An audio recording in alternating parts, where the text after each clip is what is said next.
For the second of our few wild comebacks to cover today, we got the Buccaneers and the Bengals. So coming into this game, despite the Bengals having some injuries, I think most people still probably picked Cincinnati to win. And it looked like the exact opposite of that was going to happen starting off in this game.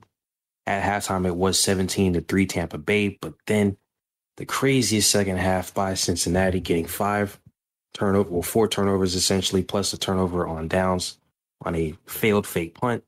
That sealed the deal for Tampa Bay. Yeah, a crazy game. It's the first matchup between Joe Burrow and Tom Brady. So people are obviously, here's a guy who's considered to be the GOAT, and here's one of the youngest, brightest talents in the league. Let's see how they duel. It looks like Joe Burrow did not show up to duel at first, but he ends up coming out pretty strong, and they come out on top after the Bucs aren't able to hold on to their lead they get, and just an abysmal performance from a certain player who we'll get into a little more in depth in a minute. I'll let the suspense build. So we'll start with the Bengals. Joe Burrow goes 27 for 39, gets exactly 200 yards, throws 4 touchdowns and only 1 interception. That's pretty good. The Bengals rushing game was not really good, but we have to give them credit there and the fact that they needed to catch up for most of the game.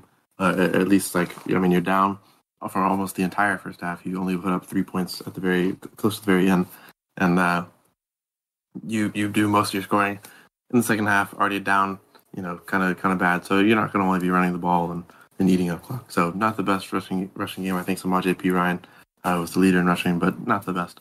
However, their air core went insane. The Bengals offense feasted in the air, even though Burrow only had 200 yards, which you might consider to be low by today's standards. Still pretty good. Jamar Chase, 7 receptions, 60 yards, touchdown. Tyler Boyd, 5 receptions, 35 yards, touchdown. Mitchell Wilcox, 3 receptions, 34 yards, touchdown. And T. Higgins, 5 receptions, 33 yards, touchdown. Spread the ball all around, kept the Buccaneers offense guessing. Got a lot of dudes into the end zone. Kept the game pretty interesting from that perspective. DJ Reader and Joseph Osai were able to recover Tom Brady fumbles. Joe Burrow did fumble, but he recovered his own. And then Trey Flowers and Jermaine Pratt, picked off Tom Brady. So, with that in mind, let's look at Tom Brady. 30 for 44, 312 yards, 3 touchdowns, 2 interceptions, and fumbled twice. I would like to really emphasize threw 2 interceptions and fumbled twice. He had 4 turnovers, and these are not like sporadic turnovers. These were all in a row. Interception, fumble, interception, back-to-back Buccaneer drives. Not good at all. The Bucs rushing game was also kind of mediocre.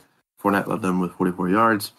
Godwin and Mike Evans were able to get 83 yards each, and Godwin was able to secure a touchdown. Russell Gage got the other 2 Tom Brady touchdowns on 59 yards. And Carlton Davis was able to get an interception on Joe Burrow. But yeah, the Bucs were up 17-0, 17-3 by the halftime. They only scored 6 points in the second half compared to Cincinnati's 31 second half points. And then Tom Brady is really the big one to blame here. A lot of people are kind of glossing over that. We just talked a little bit about that before we started the segment. But I'm sure Terrence will back me up on this one. But I would really like to emphasize that Tom Brady had 4 turnovers, 2 fumbles, 2 interceptions, all back-to-back in the second half as the game started falling apart. And allowed Cincy to control the game, control the pace. You got the offense. Their offense stayed hot, stayed rolling. Their defense was fresh and ready to keep picking off and keep kind of torturing Tom Brady in this game. And since he comes out with a 10-4 record, looking really good as the Bucs fall to 6-8, with the rest of the NFC South sitting right behind them at 5-9, just waiting for them to keep messing up. So, yeah, huge game by the Bengals to come back in the second half and put up 31 almost unanswered points, and a terrible game from Tom Brady to have 4 turnovers back to back. And one last little note on this kind of topic here is that this is the first time Tom Brady has ever lost 8 games in a season, and what a terrible way to do it. Yeah, I mean, it's been obvious for a while now that this is not the Bucs year. I think we all know this. I don't really care if they win the division or not. It's not really saying much because they can win a division, at 7-10.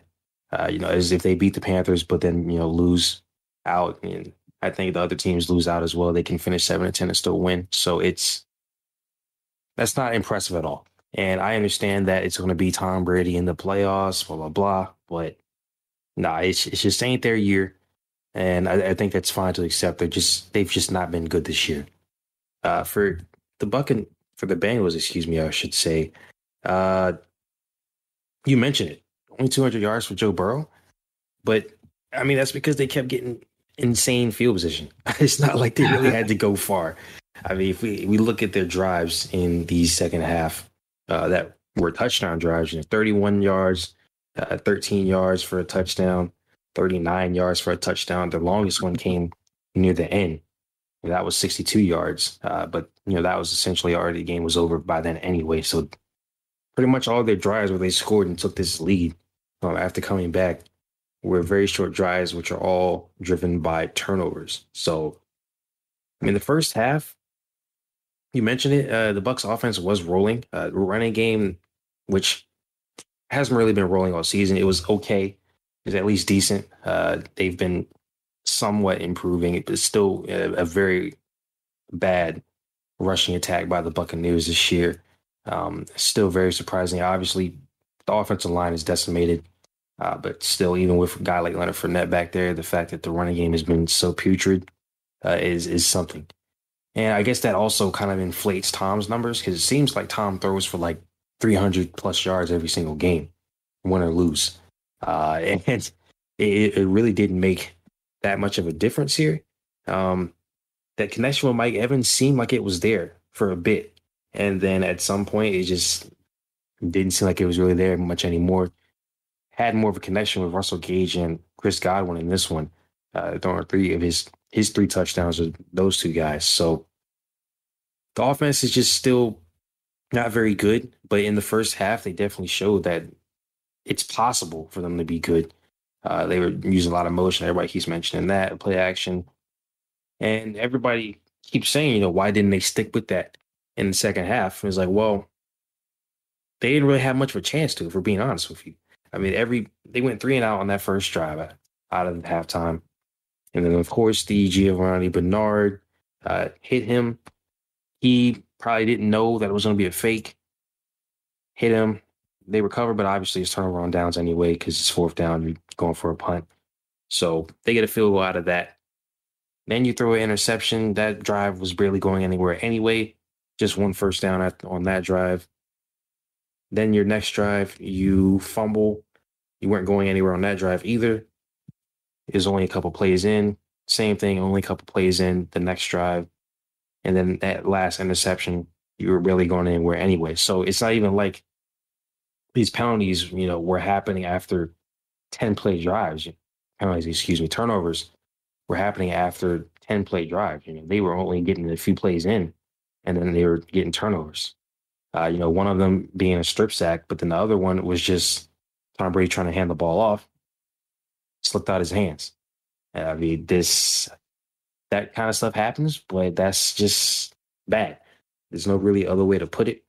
The turnovers plus the fake punt fumble, I mean, that literally killed him. You cannot turn the ball over or have something like that happen 5 straight drives and expect to win. Even if the Bengals had played, still the same way that they played in the first half, where they really couldn't get anything going on offense, a bunch of 3-and-outs, you really can't expect to do much because they were only down 17-3. It only takes a couple touchdowns to tie, and then they took the lead, getting a few more. It's just an overall just collapse by the Bucs in the second half, and they'll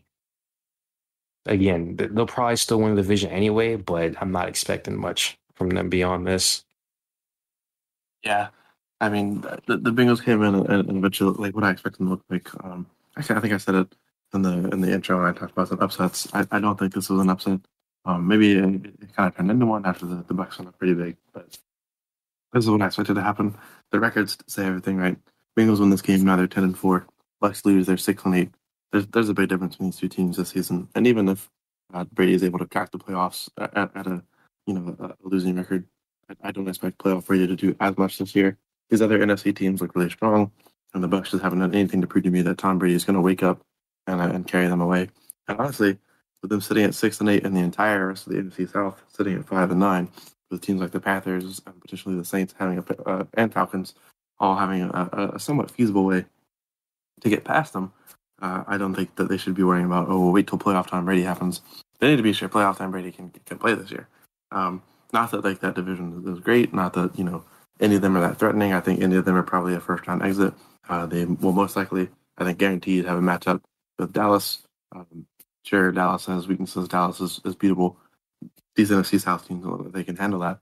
Um, but yeah, I mean, the Bucs really got to watch out for the rest of the NFC South teams. Maybe a few years ago, maybe last year, the year before, they're bigger, they're better than their NFC South competition. But this year, they're pretty much on par with the mediocrity that's happening in that division.